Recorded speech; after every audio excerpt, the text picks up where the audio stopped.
하나님 말씀을 보겠습니다. 이사야 32장, 오늘은 9절부터 20절까지 보겠습니다. 구약성경 1004페이지 이사야 32장 9절부터 너희 안일한 여인들아 일어나 내 목소리를 들을지어다. 너희 염려 없는 딸들아 내 말에 귀를 기울일지어다. 너희 염려 없는 여자들아 1년 남짓 지나면 너희가 당황하리니 포도 수확이 없으며 열매 거두는 일이 이러지 아니할 것임이라. 너희 안일한 여자들아 떨지어다. 너희 염려 없는 자들아 당황할지어다. 옷을 벗어 몸을 드러내고 배로 허리를 동일지어다. 그들은 좋은 밭으로 인하여 열매 많은 포도나무로 인하여 가슴을 치게 될 것이니라. 내 백성의 땅에 가시와 찔레가 나며 희락의 성읍 기뻐하는 모든 집의 날이니 대저 궁전이 폐한 바 되며 인구 많던 성읍이 적막하며 오벨과 망대가 영원히 구렐이 되며 들나귀가 즐기는 곳과 양떼의 초당이 되려니와 마침내 위에서부터 영을 우리에게 부어주시리니 광야가 아름다운 밭이 되며 아름다운 밭을 숲으로 여기게 되리라. 그때 정의가 광야에 거하며 공의가 아름다운 밭에 거하리니 공의의 열매는 화평이요 공의의 결과는 영원한 평안과 안전이라. 내 백성이 화평한 집과 안전한 거처와 조용히 쉬는 곳에 있으려니와 그 숲은 우박에 상하고 성읍은 파괴되리라. 모든 물가에 씨를 뿌리고 수와 나귀를 그리로 모는 너희는 복이 있느니라. 아멘. 오늘은 마침내 영을 부어주리니 영의 소망을 두고 살라는 그런 제목이 되겠습니다. 오늘 말씀을 읽을 때 잘 보시고 따라오셨겠지만 크게 두 단락으로 되어 있습니다. 9절부터 14절까지 한 단락 되어 있고요.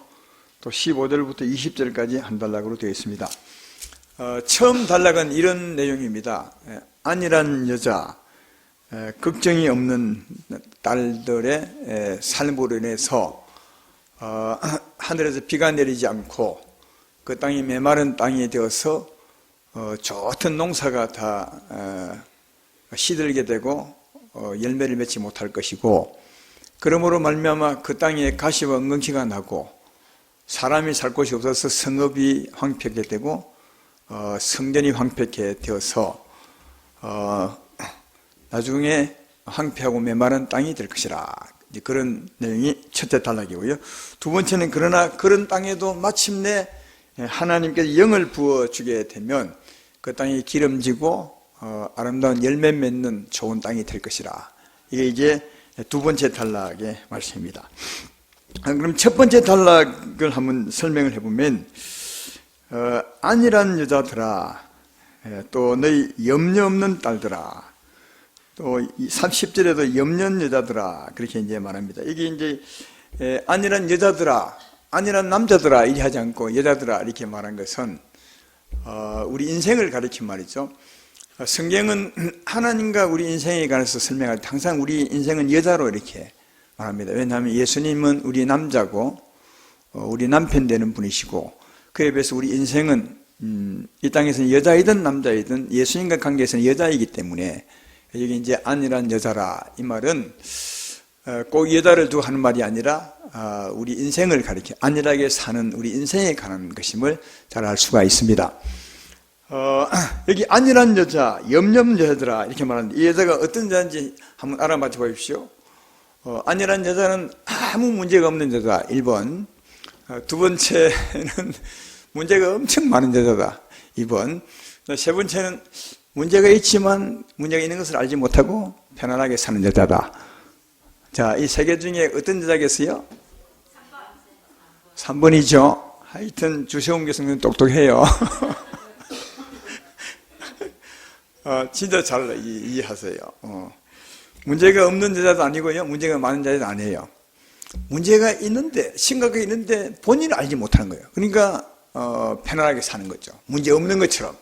이게 이제 안일한 여자입니다. 염려 없는 여자들이다. 그죠? 여자들한테 이야기하지만 그런 성도들을 말하는 거예요. 이 성경은 성도에 대한 얘기예요. 그러니까 그런 성도, 주님 볼 때는 문제가 심각하게 있는데, 병이 심각하게 들었는데 본인은 모르는 거예요. 안에 병이 있어서. 그래서 본인은 아무 문제가 있는 것처럼, 없는 것처럼 편안하게 염려 없이 살려고 하고 있다. 그래서 그런 여자를 두고 안전한 여자야, 염려 없는 여자야, 이렇게 이제 주께서 말씀하는 겁니다. 여기 남자분들은 우리 얘기 아니네, 여자 얘기네, 이렇게 하지 말고, 이건 다 성도에 가는 얘기입니다. 문제가 있지만 문제가 있는 것을 알지 못하고 문제가 없는 것처럼 안전하게 살아가는 사람, 성도들을 가리켜 하는 말입니다. 이런 분들은 잘 들으셔야 된다. 이런 분들에게 어려움이 있다 하는 겁니다. 예수님 당시에, 지금도 이런 분이 많지만 예수님 당시에 이런 분을 예수님이 드러내셨죠. 그 당시 이제 바리새인과 서기관들이 이런 사람들이었습니다. 예수님이 바리새인과 서기관들에 대해서 이렇게 지적을 했죠. 누가복음 11장 39절에 보면 주께서 이르시되 너희 바리새인은 지금 장과 대접의 겉은 깨끗하나 너희 속에는 탐욕과 악독이 가득하다. 누가복음 11장 44절에도 화 있을진저 너희여 너희는 평토장한 무덤 같아서 그 위를 밟는 사람이 알지 못하느니라, 그렇게 말합니다.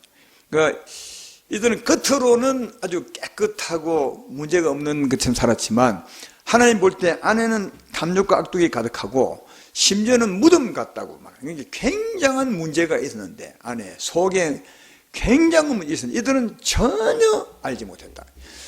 사람들도 알지 못했고 본인도 알지 못했다. 심각하게 죄의 병이 들어 있었는데도 본인도 모르고 또 사람들도 알지 못했다. 이 사람들을 두고 하는 말입니다.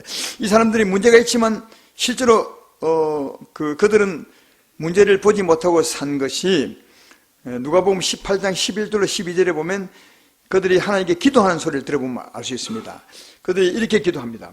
바리새인은 서서 따로 기도하여 이르되 하나님이여 나는 다른 사람들 곧 토색, 불의, 간음을 하는 자들과 같지 아니하고 이 세리와도 같지 아니함을 감사합니다. 나는 일에 2번씩 금식하고 또 소득의 11조를 드리나이다. 나는 전혀 문제가 없습니다. 하나님은 그 안에 탐욕과 악독이 가득하고 마치 심지어는 죽은 사람처럼 무덤 같다고 하는데 이들은 전혀 우리는 토색, 불의, 간음하지도 않고 저 죄인들 같은 세리 같지도 않고 11조도 잘 드리고 교회도 잘 나오고 기도도 잘하고 아무 문제가 없습니다. 감사합니다. 이렇게 살아갔습니다. 이런 여자를 두고 아니란 여자들이라고. 문제가 심각하게 있는데도 전혀 알지 못하고 없는 것처럼 오히려 하나님 앞에 잘하는 것처럼 살아가는 사람들을 두고 오늘 아니란 여자라 그렇게 말합니다. 그러니까 아니란 여자들은 실제로는 문제가 있으니까 그들은 하나님을 떠나 사는 사람들입니다. 하나님을 떠나서 그리고 안에 악독과 탐욕이 가득하니까 결국은 악독과 탐욕으로 사는 거죠. 그러면 점점 더 하나님께 멀어지겠죠. 하나님은 거룩하고 의로우신 분이신데 안에 탐욕과 악독이 가득한 것을 겉으로는 감추고 그러나 실제로 그런 삶을 살아간다면 하나님 거리가 점점 멀어지죠. 하나님이 생명인데 생명이 거리가 멀어지니까 하나님이 생명의 비라면 성령의 비라면 이들은 점점 멀어지니까 점점 심령은 황폐하게 되고 그죠? 메마르게 되겠죠. 삶의 열매가 전혀 없고 나타나는 삶의 것은 마음이 강팍하니까 싸우고 찌르고 가시와 엉겅퀴가 막 나게 되고요. 그곳에 사람이 살 수 있겠습니까? 황폐한 성읍처럼 온통 황량한 사막과 광야같이 되어버린다. 결국은 누가 살겠습니까? 짐승이 사는 거죠. 악한 짐승이. 그러니까 이 앞에 일단락 표현이 참 맞아요. 아니란 여자 너희들의 삶 때문에 하늘에 비가 내리지 아니해서 너희가 심어놓은 그 열매들이 다 마를 것이고 그 자리에 가시와 엉겅퀴가 날 것이고 그리고 농사물이 안 나니까 사람들이 살 수 없어 황폐한 성읍이 될 것이고 거기 누가 산다고요? 짐승이 살 거다.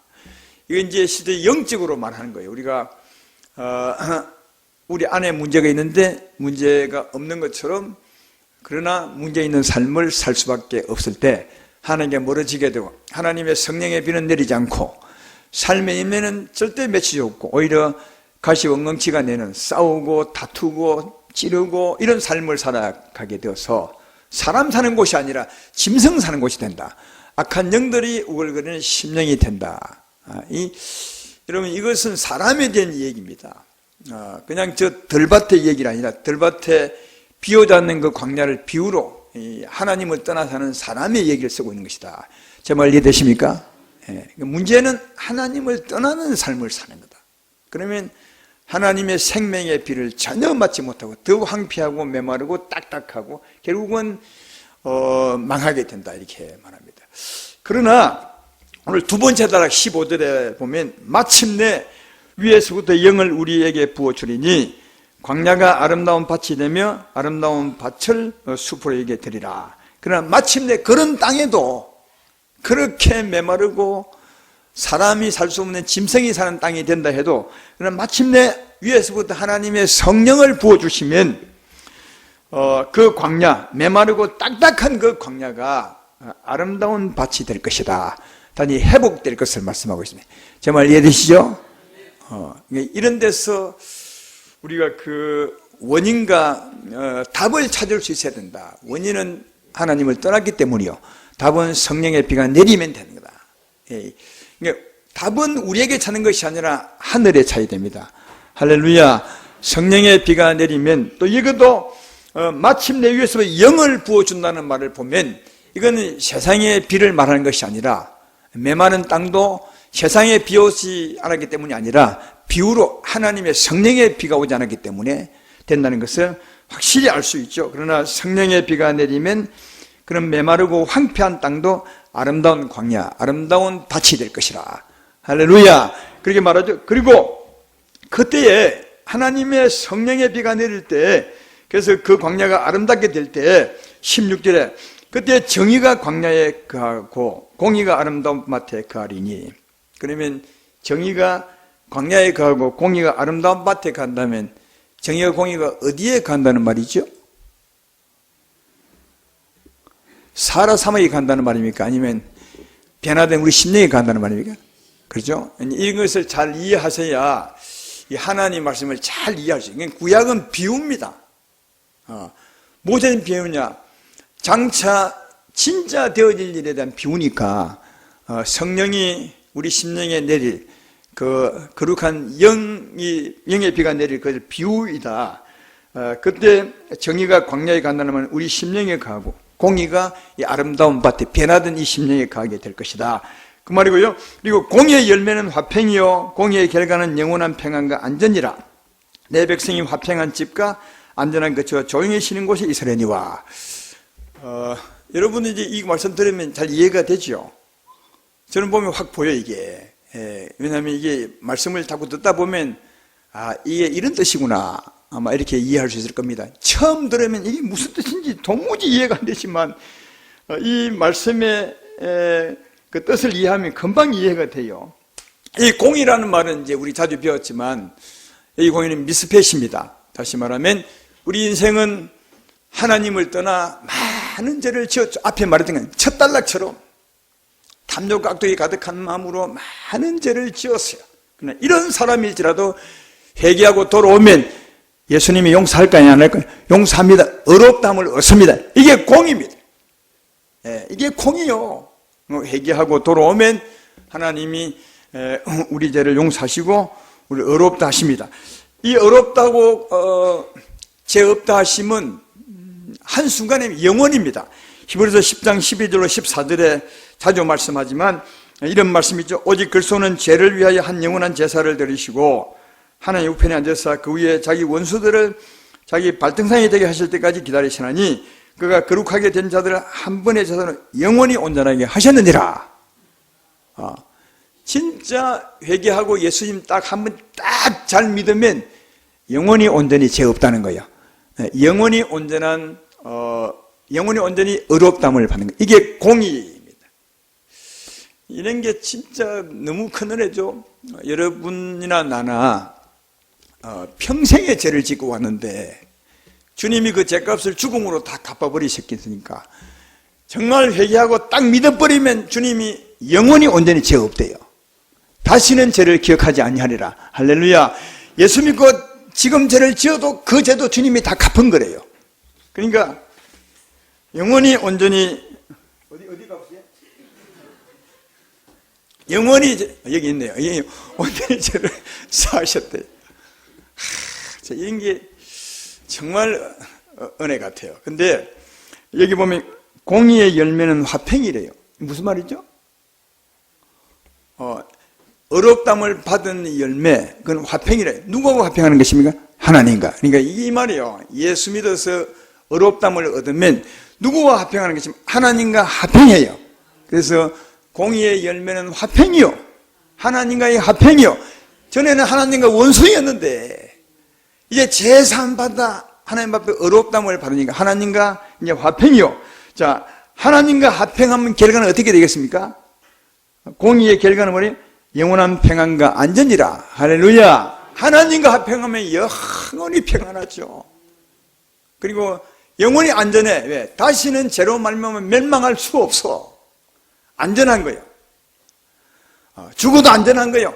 이 땅에 살 때도 안전해. 죄 때문에 멸망하지 않아. 그리고 죽었어도 죄 때문에 지옥 가지 않아. 영원히 안전해요. 그러니까 공의의 열매는 하나님과의 화평이요. 하나님과 화평하면 우리 마음의 평안이요. 할렐루야. 오늘 1부 예배는 하나님과의 기쁨이요. 사랑이요. 그리고 그 사랑은 영원하기 때문에 절대로 죄 때문에 멸망한 일 없이 안전이다. 그 말이고요.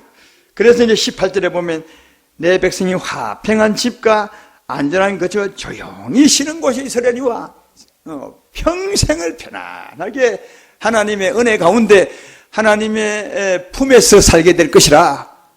할렐루야. 이게 공의의 열매요, 그 공의의 결과임을 알 수 있다. 그러니까 공의라는 말은 예수님의 은혜로 얻는 것이니까 우리의 모든 저주와 죄짐을 다 단단하게 예수님을 믿을 때 하나님과 화평이요. 하나님과 화평하면 우리 마음의 평안이요, 안전이요. 언제나 하나님 은혜 가운데 편안하게 지낼 수 있을 것이다. 이거 전부 오늘날 예수로 되어진 일을 설명하는 거예요. 우리와 관계없는 일이 아니라 우리와 진짜 관계 있는 일을 설명하는 거다. 자, 그리고 그곳이 하나 더 있어요. 그곳에 정의가 있어요. 정의가 뭡니까? 정의는 하나님 마음과 뜻이요. 그러니까 우리가 예수 믿어서 하나님 앞에 어렵담을 받으시면 하나님과 화평한 되죠. 하나님 우리 가운데 오십니다. 여러분 가운데 오십니다. 그 하나님은 하나님 마음으로 오시고 하나님의 뜻으로 오셔요. 하나님 자신이 오시니까 하나님 마음 간의 뜻으로 오는 겁니다. 이게 정의입니다. 이게. 예. 하나님의 뜻, 하나님의 마음으로 오신다. 정의다. 그래서 이제 아까 말했잖아요. 성령의 비가 위로부터 막 내리게 되면 그 광야에 정의가 깔 것이고, 그러니까 그 심령에 하나님의 정의가 임할 것이고, 그곳에 하나님의 공의가 임하게 될 것이고, 그 공의로 말미암아 하나님과 화평할 것이요, 그 화평으로 말미암아 평안할 것이며 영원히 안전하게 될 것이다. 할렐루야. 그리고 함께한 하나님이 네 정의가 될 것이다. 예수의 마음, 예수의 뜻은 우리가 살아갈 정의, 정의로운 길이요, 정의로운 마음이다. 이게 진짜 정의다. 이렇게 될 것이다. 그렇게 오늘 본문에 말씀하고 있죠. 이런 말씀을 다 포함한 말씀이 있습니다. 사도행전 2장 44절 47절에 보면 믿는 사람들의 모습을 이렇게 설명합니다. 거기 보면 사도행전 2장 44절로 47절에 화면에 안 나옵니까? 안 나오는구나. 자, 제가 읽어드릴 테니까 잘 봐요. 찾으셔도 괜찮습니다. 사도행전 2장 44절 47절에 믿는 사람이 다 함께 있어 모든 물건을 서로 통용하고 또 재산과 소유를 팔아 각 사람의 필요를 따라 나누어 주며 날마다 마음을 같이하여 성전에 모이기를 힘쓰고 집에서 떡을 떼며 기쁨과 순전한 마음으로 음식을 먹고 하나님을 찬미하며 또 온 백성에게 칭송을 받으니 주께서 구원받는 사람을 날마다 더하게 하시니라. 이게 믿는 사람들의 가장 아름다운 삶을 표현한 성경 속의 말씀 같아요. 초대교회 가장 아름다운 교회의 말씀이죠. 화면에 안 나오니까 한 번 더 제가 읽어드릴게요. 믿는 사람이 다 함께 있어 모든 물건을 서로 통용하고 또 재산과 소유를 팔아 각 사람의 필요를 따라 나누어 주며 날마다 마음을 같여 성전에 모이기를 힘쓰고 집에서 떡을 떼며 기쁨과 순전한 마음으로 음식을 먹고 하나님을 찬미하며 온 백성에게 칭송을 받으니 주께서 구원받는 사람을 날마다 더하게 하시니라. 이런 교회가 우리가 가야 될 교회의 모델이요, 목표가 되어야 되고요. 이런 말씀을 읽으면 여러분은 무엇을 이 말씀과 느낄 수 있어요? 제가 느끼는 것은 그냥 읽을 때, 야, 진짜 하나님의 사랑이 얼마나 크고 얼마나 그들 속에 가득하게 되면 이런 삶을 살까? 모든 물건을 서로 통용한대요. 니께 내께 없이. 재산을 팔아서 각 사람이 모자란 사람을 나눠주고 산대요. 굉장하죠? 성전에 모이기를 힘쓰고 기쁨과 순전한 마음으로 음식을 먹고 하나님을 찬미하며 삶으로 세상 사람에게도 야, 저 사람들 진짜 대단하다, 칭송을 받으며 사니까 하나님이 구원받은 사람을 날마다 더해줬대요. 굉장한, 저는 이 말씀을 읽을 때 야, 진짜 하나님 사랑이 얼마나 충만할까, 이걸 느꼈어요. 그러니까 그들과 함께한 하나님, 그리고 하나님의 사랑이 충만하죠. 이게 하나님의 정의요. 이게 그 광야에 정의가 가득하리라, 그 밭에 하나님의 정의가 가득하리라, 이 말이야. 하나님이 함께 하시면 하나님의 사랑이 가득하게 되겠지. 그러니까 하나님의 사랑이 정의요. 할렐루야. 근데 이들이 전에는 어떤 사람이었느냐? 전에 어떤 사람인지 아십니까? 이건 이제 사도행전 2장 말씀인데, 전에라 하면 불과 10일 전에요. 성령이 오시기 전에 10일 전에 예수님 십자가 달릴 그 무렵에 이제 어떤 사람이냐? 아주 악한 사람들이었어요. 빌라도가 예수님을 잡아다가 신문할 때 그들은 예수님 대신에 바라바를 내달라 했던 사람이고, 예수님이 자기들에게 도움을 못 주니까 십자가에 매달아 죽이셔 막 했던 사람이, 악하게 예수님을 죽이려 했던 그 사람들이요. 불과 10일 전에요. 정말 악했던 사람들이죠. 탐욕각들이 가득했던 사람이요. 근데 어떻게 이렇게 변했냐? 그들도 오순절 성령이 임하고 난 뒤에 바로 오늘 읽었던 그 말씀을 보면 베드로가 설교해요. 그때 설교를 통해서 그들의 죄를 깨우쳐 주죠. 안일한 여자들에게 너희 안에 심각한 병이 있음을 깨닫게 해줘요.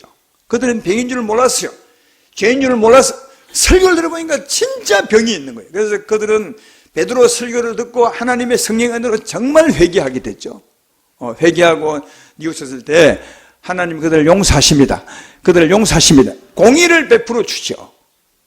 그리고 성령의 은혜를 베풀어 주셔. 이들에게 마침내 성령을 부어 주었어요. 그래서 그들 심령에 공의, 하나님의 의롭다심이 있고 성령의 역사가 있어서 하나님과 합평하게 되었고, 하나님의 합평으로 말하면 그 마음에 편안과 사랑이 넘쳐서요. 그래서 그 사랑으로 말하면 이렇게 서로 사랑하게 된 것임을 알 수 있다. 그래서 이들은 보면 전에는 하나님을 떠나 죄 때문에 황폐한 심령이었어요. 얼마나 오랫동안 하나님을 떠나 살았겠어요. 아까 일단락처럼 안일한 여자들의 같은 삶을 살아감으로 정말 하나님을 오래 떠나 황폐하고 메마른 아주 딱딱하고 아무도 살 수 없는, 누가 살았냐? 찔레와 가시만 가득 막 났고 서로 싸우고 다투고, 아니 예수님까지 막 죽이려 했으니까 얼마나 가시가 많이 났겠어요. 그 심령에. 그리고 누가요?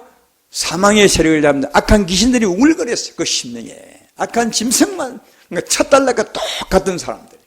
근데 그들이 베드로의 설교를 듣고 자신들의 잘못을 압니다.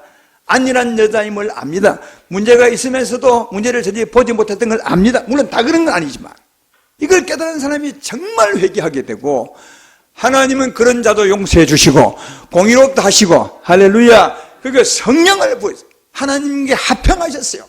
합평한 하나님이 은혜를 부어주니까 사랑이 넘쳐서 이런 사랑을 하게 된 거예요. 이해가 되십니까? 그래서 전에는 진짜 일단락처럼 황폐한 광야 같았는데 마침내 회개하고 돌아옴으로 말미암아 하나님이 영을 부어주어서 이들이 이렇게 바뀐 거다.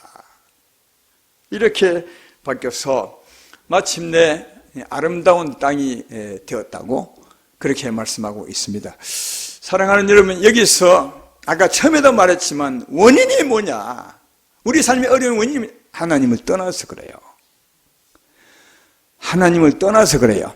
하나님을 떠나서 그래요. 아멘 안 하면 계속할 겁니다. 하나님을 떠나서 그래요.